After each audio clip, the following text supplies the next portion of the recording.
ಶಸ್ತ್ರಗಳೇ, ನಾನು ರಾಜ್ಯ ರಕ್ಷಣೆ ನಿಮಿತ್ತ ಯುದ್ಧಕ್ಕೆ ತೆರಳುತ್ತಿದ್ದೇನೆ. ತಮ್ಮನ್ನೇ ನಂಬಿದ್ದೇನೆ. ನನಗೆ ವಿಜಯವನ್ನೇ ತಂದುಕೊಡಿ ಎಂದು ತಮ್ಮಲ್ಲಿ ಪ್ರಾರ್ಥಿಸುತ್ತೇನೆ.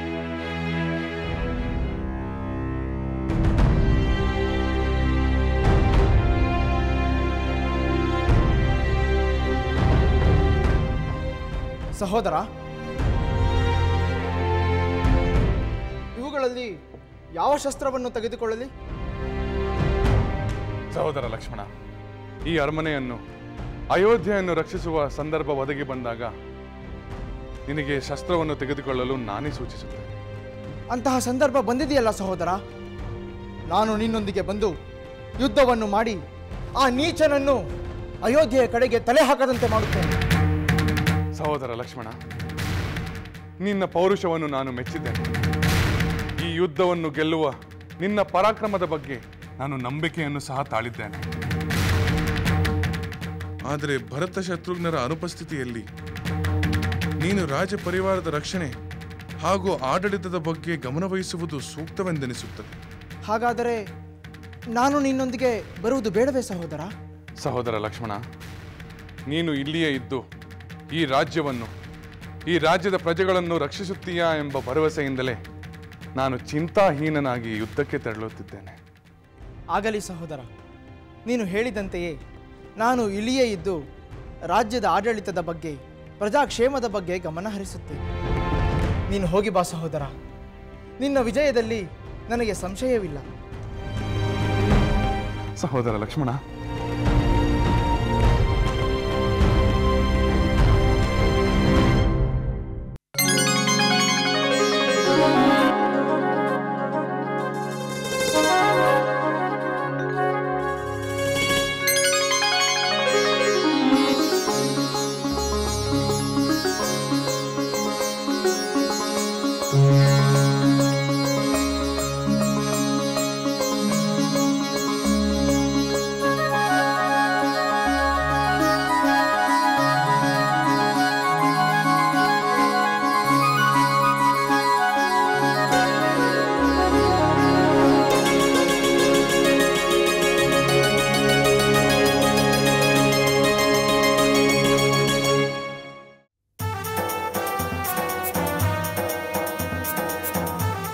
ಜಯಶೀಲನಾಗು.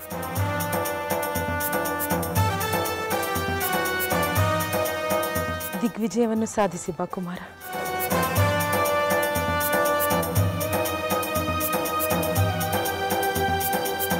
ಮಾತೆ, ತಮ್ಮ ಮತ್ತು ಪೂಜ್ಯ ತಂದೆಯವರ ಅನುಗ್ರಹದಿಂದ ತಮ್ಮ ಹಾರೈಕೆಯಂತೆ ನಾನು ಬೇಗನೆ ವಿಜಯ ಗಳಿಸಿಕೊಂಡು ಬರುತ್ತೇನೆ. ಕುಮಾರ, ನೀನು ವಿಶ್ವಾಮಿತ್ರರೊಡನೆ ರಾಕ್ಷಸರ ಸಂಹಾರಕ್ಕಾಗಿ ಹೋದಾಗ ನೀನು ಎಂದು ಬರುವೆಯೋ? ನಿನಗೆ ಆ ರಾಕ್ಷಸರಿಂದ ಏನು ತೊಂದರೆಯಾಗಿದೆಯೋ ಎಂದು ಯೋಚಿಸುತ್ತಿದ್ದೆ. ಆದರೆ ಮತ್ತೆ ಈಗ ಅಂತಹದ್ದೇ ಯೋಚನೆ ಬರುತ್ತಿದೆ. ಮಾತೆ, ಲಕ್ಷ್ಮಣ ಮತ್ತು ವಿಶ್ವಾಮಿತ್ರರೊಂದಿಗೆ ಹೋದುದರಿಂದ ಎಲ್ಲವೂ ಒಳ್ಳೆಯದೇ ಆಯಿತು. ಈ ಸಲವೂ ಒಳ್ಳೆಯದೇ ಆಗುತ್ತದೆ. ಸೀತೆ, ನನ್ನ ಬಗ್ಗೆ ಯೋಚಿಸಬೇಡ. ಸ್ವಾಮಿ, ನೀವು ಎಂಥ ಪ್ರಬಲ ಶತ್ರುಗಳನ್ನಾದರೂ ಗೆದ್ದು ಬರುತ್ತೀರಾ ಎಂಬ ಭರವಸೆ ನನಗಿದೆ. ಆದರೆ ಎಂದು ಬರುತ್ತೀರಾ ಎಂಬ ಯೋಚನೆ ಆಗುತ್ತಿದೆ. ಬರುತ್ತೇನೆ ದೇವಿ, ಬೇಗನೆ ಬರುತ್ತೇನೆ.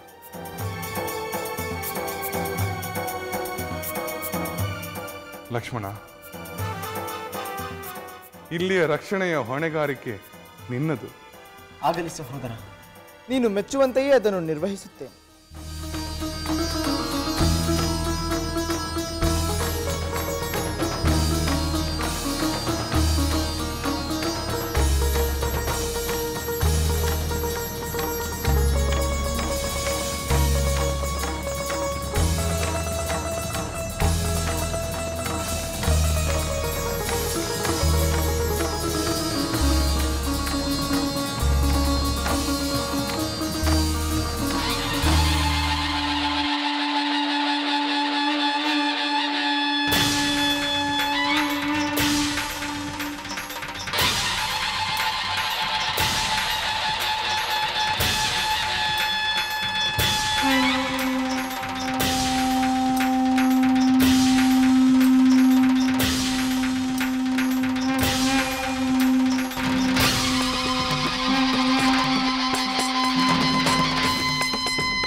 ಸೀತಾ,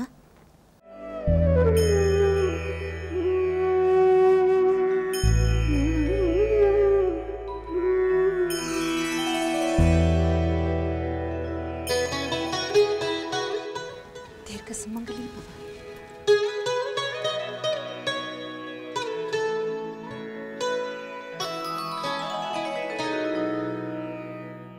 ಪುತ್ರಿ, ಇದೇನಮ್ಮ ನಿರಾಭರಣಳಾಗಿ ಸನ್ಯಾಸಿಯಂತೆ ದೇವರ ಮುಂದೆ ಕುಳಿತಿರುವೆ? ಅತ್ತೆಯವರೇ, ತಮ್ಮ ಪುತ್ರ ಯುದ್ಧದಿಂದ ಯಶಸ್ವಿಯಾಗಿ ಬರಲಿ ಎಂದು ಕೋರುತ್ತಾ ವ್ರತವನ್ನು ಮಾಡುತ್ತಿದ್ದೇನೆ. ವ್ರತವೇ? ಯಾವ ವ್ರತವಮ್ಮ? ಉಪವಾಸದ ವ್ರತ. ದೇಹಧಾರಣೆಗೆ ಅಗತ್ಯವಿದ್ದಷ್ಟೇ ನೀರನ್ನು ಕುಡಿದು ಅನ್ನ ಆಹಾರಗಳನ್ನು ತ್ಯಜಿಸಿ ಒಡವೆ ಅಲಂಕಾರಗಳಿಂದ ದೂರವಿದ್ದು ಪತಿಗೆ ಜಯ ಸಿಗಲಿ ಎಂದು ದೇವರ ಧ್ಯಾನ ಮಾಡುತ್ತಾ ನೆಲದ ಮೇಲೆ ನಿದ್ರಿಸುವುದು, ಹೆಚ್ಚು ಸಮಯ ಮೌನದಿಂದ ಇರುವುದು, ದೇವತಾ ಕಾರ್ಯದ ವಿನಃ ಹೊರಗೆ ಹೋಗದೇ ಇರುವುದು. ಯುದ್ಧ ನಿಲ್ಲುವವರೆಗೂ ಈ ವ್ರತವನ್ನು ಪಾಲಿಸಲು ನಿರ್ಧರಿಸಿದ್ದೇನೆ. ಆಹಾ, ನಿನ್ನ ಅನನ್ಯವಾದ ಭಕ್ತಿ ಶ್ರದ್ಧೆ ಯಾರು ಏನು ಹೇಳದಿದ್ದರೂ ನೀನಾಗಿಯೇ ಯೋಚಿಸಿ ಮಾಡುವ ಪೂಜೆ ಪುನಸ್ಕಾರ ಇವೆಲ್ಲವನ್ನು ಮಾಡಿ ನೀನೇ ನನಗೆ ಮಾದರಿಯಾಗಿ ಬಿಟ್ಟೆ. ಪುತ್ರಿ, ಇಂದಿನಿಂದ ನಾನು ಕೂಡ ನನ್ನ ಮಗನ ಶ್ರೇಯಸ್ಸಿಗಾಗಿ ಆ ದೇವರನ್ನು ಪೂಜೆ ಮಾಡಿ ಪ್ರಾರ್ಥಿಸುತ್ತೇನೆ. ನನ್ನ ಮಗ ಜಯಶೀಲನಾಗಿ ಬರಲಿ ಎಂದು ಆ ದೇವರನ್ನು ಬೇಡಿಕೊಳ್ಳುತ್ತೇನೆ.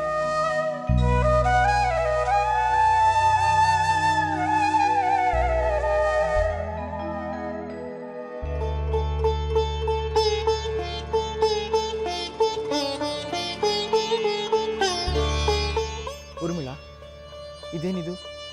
ಕೈಯಲ್ಲಿ ಮಧುರವಾದ ಫಲತಾಂಬೂಲಗಳಿದ್ದು ಕಣ್ಣು ಸೆಳೆಯುತ್ತಿದೆ. ಆದರೆ ಮುಖ ಮಾತ್ರ ಚಿಂತೆಯನ್ನು ಹೊತ್ತಂತೆ ಕಳಹೀನವಾಗಿದೆ. ಹೌದು ಪ್ರಭು,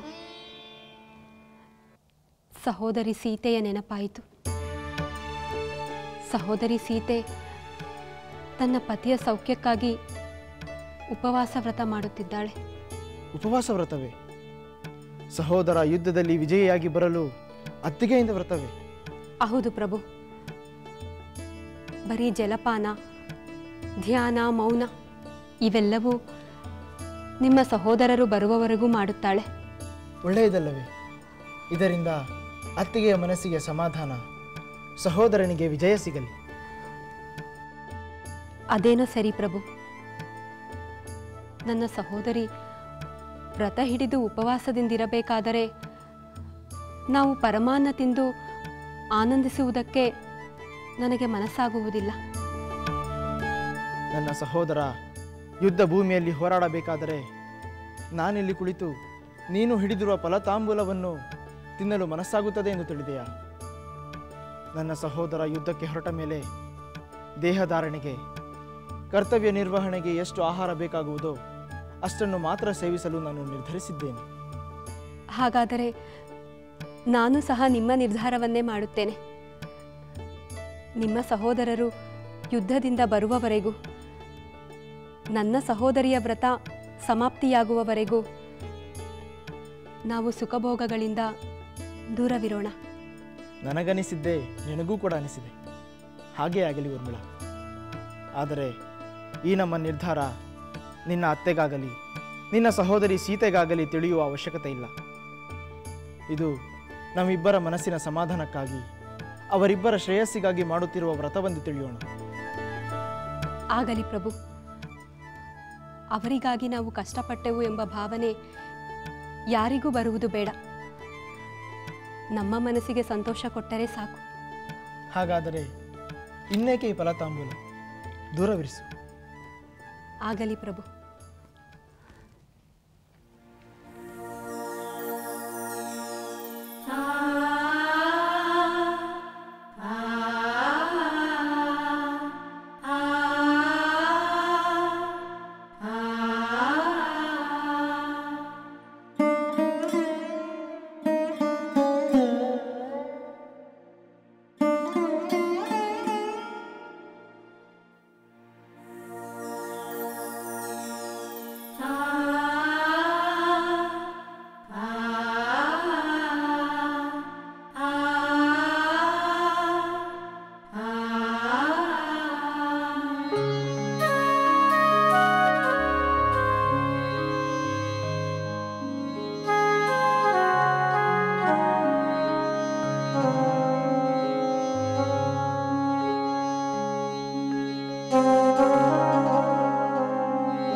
ಕೈಕೇಯಿ,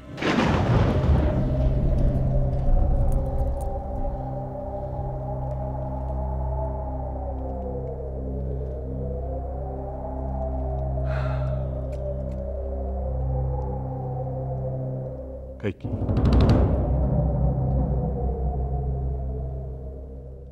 ನನಗಾಗಿ ನೀನು ನಿನ್ನ ತಂದೆಯ ದೇಶಕ್ಕೂ ಹೋಗದೆ ಇಲ್ಲಿಯೇ ಇರುವೆ ಎಂದು ತಿಳಿದು ಸಂತೋಷವಾಗಿ ಬಂದರೆ ನೀನು ಸಿಟ್ಟಾಗಿರುವೆಯಲ್ಲ. ಹೌದು ಪ್ರಭು, ನನ್ನಿಂದ ನಿಮಗೆ ಸಂತೋಷವಾಗುವ ತೀರ್ಮಾನಗಳೇ ಲಭಿಸುತ್ತವೆ. ಆದರೆ ನಿಮ್ಮಿಂದ ಮಾತ್ರ ನನಗೆ ಸಂಕಟವಾಗುವ ತೀರ್ಮಾನಗಳು ಮಾತ್ರ ಲಭಿಸುತ್ತವೆ. ಸಂಕಟವೇ?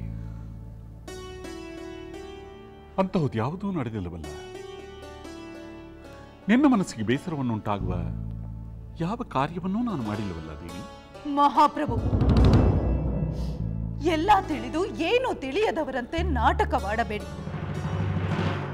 ನೀವು ಕೌಸಲ್ಯೆ, ಸುಮಿತ್ರೆ, ರಾಮ, ಲಕ್ಷ್ಮಣ ಎಲ್ಲರೂ ಒಂದಾಗಿ ರಾಮನನ್ನು ಯುದ್ಧಕ್ಕೆ ಕಳುಹಿಸುವ ವಿಚಾರವನ್ನು ನನ್ನಿಂದ ಮುಚ್ಚಿಟ್ಟಿರಿ. ಓಹೋ, ಈ ವಿಷಯಕ್ಕೂ ತಾವು ಕೋಪಗೊಂಡಿರುವುದು. ರಾಣಿ, ಯುದ್ಧದ ವಿಷಯವಾಗಿ ರಾಮಚಂದ್ರ ನನ್ನ ಸಮ್ಮತಿಯನ್ನು ಪಡೆಯಲು ಬಂದಾಗಲೇ ಈ ವಿಷಯ ನನಗೆ ತಿಳಿದದ್ದು. ಅಂತೆಯೇ ನಿನಗೂ ಈ ವಿಷಯ ಗೊತ್ತಾಯ್ತಲ್ಲ. ಅದೇನೇ ಇರಲಿ ಪ್ರಭು, ರಾಮನು ಯುದ್ಧಕ್ಕೆ ಹೋಗುವ ನಿರ್ಧಾರವನ್ನು ಮಾಡಿದಾಗಲೇ ಅವನು ಈ ವಿಚಾರವನ್ನು ತಮಗೆ ತಿಳಿಸಬಹುದಿತ್ತಲ್ಲವೇ? ತಿಳಿಸಬಹುದಿತ್ತು. ತಿಳಿದಿದ್ದರೆ ನೀನೇನು ಮಾಡುತ್ತಿದ್ದೆ? ತಿಳಿದಿದ್ದರೆ ನನ್ನ ಪುತ್ರ ಭರತನನ್ನು ತನ್ನ ತಾತನ ಮನೆಗೆ ಕಳುಹಿಸುವುದರ ಬದಲು ಅವನನ್ನೇ ಯುದ್ಧಕ್ಕೆ ಕಳುಹಿಸುತ್ತಿದ್ದೆ. ಭರತನನ್ನು ಕರೆದೊಯ್ಯಲು ನಿನ್ನ ಸಹೋದರನೇ ಸ್ವತಃ ಅಷ್ಟು ದೂರದಿಂದ ಇಲ್ಲಿಗೆ ಬಂದಿರುವಾಗ ಅವನ ಮನಸ್ಸಿಗೆ ಬೇಸರ ಉಂಟಾಗಬಾರದು. ಭರತನನ್ನು ನೋಡುವ ಕಾತರಿಸುತ್ತಿರುವ ನಿಮ್ಮ ತಂದೆಗೆ ಆಕಾಂಕ್ಷೆ ಪೂರೈಸಬೇಕು ಎಂಬ ಸದುದ್ದೇಶದಿಂದಲೇ ಶ್ರೀರಾಮಚಂದ್ರ ಭರತನಿಗೆ ಈ ವಿಷಯವನ್ನು ತಿಳಿಸಲಿಲ್ಲ. ಇದು ಸದುದ್ದೇಶ ಅಲ್ಲ ಮಹಾಪ್ರಭು, ದುರುದ್ದೇಶ. ಕೈಕೇಯಿ, ಯುದ್ಧಕ್ಕೆ ಹೋಗುವುದಕ್ಕೂ ತಾತನ ಮನೆಗೆ ಹೋಗುವುದಕ್ಕೂ ವ್ಯತ್ಯಾಸವೇ ಇಲ್ಲವೇ? ಯುದ್ಧಕ್ಕೆ ಹೋಗುವ ಕಷ್ಟವನ್ನು ರಾಮಚಂದ್ರನು ತೆಗೆದುಕೊಂಡು ತಾತನ ಮನೆಗೆ ಹೋಗುವ ಸಂತೋಷವನ್ನು ಭರತನಿಗೆ ಬಿಟ್ಟುಕೊಟ್ಟಿದ್ದಾನೆ. ಇದು ಸದುದ್ದೇಶವಲ್ಲದೆ ಮತ್ತಿನ್ನೇನು? ನಿಮಗೆ ತಿಳಿದಿಲ್ಲ ಪ್ರಭು, ರಾಜ್ಯವು ಆಪತ್ತಿನಲ್ಲಿರುವಾಗ ರಾಮಚಂದ್ರ ಯುದ್ಧಕ್ಕೆ ಹೋಗಿ ರಾಜ್ಯವನ್ನು ರಕ್ಷಿಸಿದ ಎಂಬ ಕೀರ್ತಿ ಅವನಿಗೆ ಸಲ್ಲಬೇಕು. ಆದರೆ ನನ್ನ ಪುತ್ರ ಭರತ ಇಂತಹ ಆಪತ್ ಸಮಯದಲ್ಲಿ ತನ್ನ ತಾತನ ಮನೆಯಲ್ಲಿ ಕುಳಿತಿದ್ದ ಎಂಬ ಅಪಕೀರ್ತಿ ಅವನಿಗೆ ಸಲ್ಲಬೇಕು ಎಂಬ ದುರುದ್ದೇಶದ ಸಂಚು ಇದು. ಇಲ್ಲ ದೇವಿ, ಖಂಡಿತವಾಗಿಯೂ ಇಲ್ಲ. ಜವಾಬ್ದಾರಿಯುತ ಹಿರಿಯ ಸಹೋದರನಾಗಿ ರಾಮಚಂದ್ರ ತನ್ನ ಕರ್ತವ್ಯವನ್ನು ನಿಭಾಯಿಸುತ್ತಿದ್ದಾನೆಯೇ ಹೊರತು ಮತ್ತೇನನ್ನೂ ಮಾಡಿಲ್ಲ. ಹಾಗೆ ನೋಡಿದರೆ ಅವನನ್ನು ಯುದ್ಧಕ್ಕೆ ಕಳಿಸುವ ಉದ್ದೇಶ ನನ್ನಲ್ಲಿರಲಿಲ್ಲ. ನೀನು ಯುದ್ಧಕ್ಕೆ ಹೋಗಬೇಡ, ನಾನೇ ಹೋಗುತ್ತೇನೆ ಎಂದು ಹೇಳಿದರು ಅವನು ಕೇಳಲಿಲ್ಲ. ನನ್ನ ಹಿತಚಿಂತನೆಯಿಂದ ಹಿರಿಯ ಮಗನಾಗಿ ರಾಜ್ಯದ ರಕ್ಷಣೆ ಮಾಡಬೇಕು ಎಂಬ ಮುಂದಾಗಿ ಸದುದ್ದೇಶದಿಂದ ಅವನು ಯುದ್ಧಕ್ಕೆ ಹೊರಟನೇ ಹೊರತು ಮತ್ಯಾವ ದುರ್ದೇಶದಿಂದಲೂ ಅಲ್ಲ. ಮಹಾಪ್ರಭು, ತಾವು ರಾಮ ಪಕ್ಷಪಾತಿ, ಅದಕ್ಕಾಗಿಯೇ ಹೀಗೆಲ್ಲ ಮಾತನಾಡುತ್ತಿದ್ದೀರಾ? ಹೌದು, ನಾನು ಸತ್ಯದ ಪಕ್ಷಪಾತಿ, ಧರ್ಮದ ಪಕ್ಷಪಾತಿ, ನ್ಯಾಯದ ಪಕ್ಷಪಾತಿ.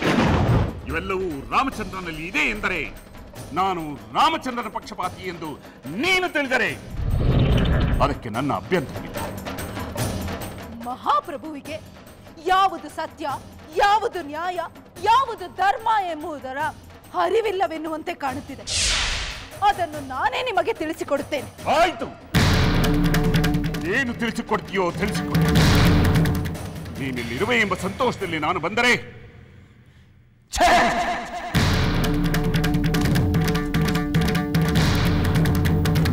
ಹೋಗುತ್ತೀರಾ? ಹೋಗಿ, ಹೋದೆಲ್ಲಿಗೆ ಹೋಗುತ್ತೀರಿ? ಇಲ್ಲಿಗೆ ನೀವು ಬರಲೇಬೇಕು. ಬಂದೇ ಬರುತ್ತೀರಿ.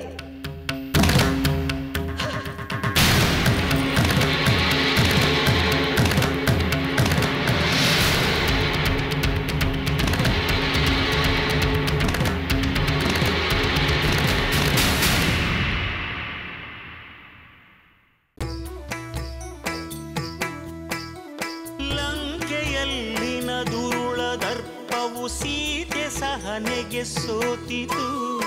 ಅಂಕೆ ಇರದ ಅಸುರ ಕುಲವು ರಾಮ ಬಾಣಕ್ಕೆ ಅಡಗಿತು. ದೂರವಿರಲಿ ಸನಿಹವಿರಲಿ ರಾಮ ಹೃದಯ ನಿವಾಸಿನಿ. ಯುಗವು ಯುಗವು ಸಾಗಲಿ ಅಕಳಂಕ ಪ್ರೇಮ ಪ್ರಬೋಧಿನಿ.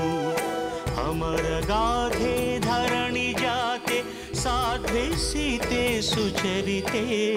ಸಹನ ಶಕ್ತಿ ಪತಿಯ ಭಕ್ತಿ ಲೋಕಮಾನ್ಯ ವಂದಿತೆ.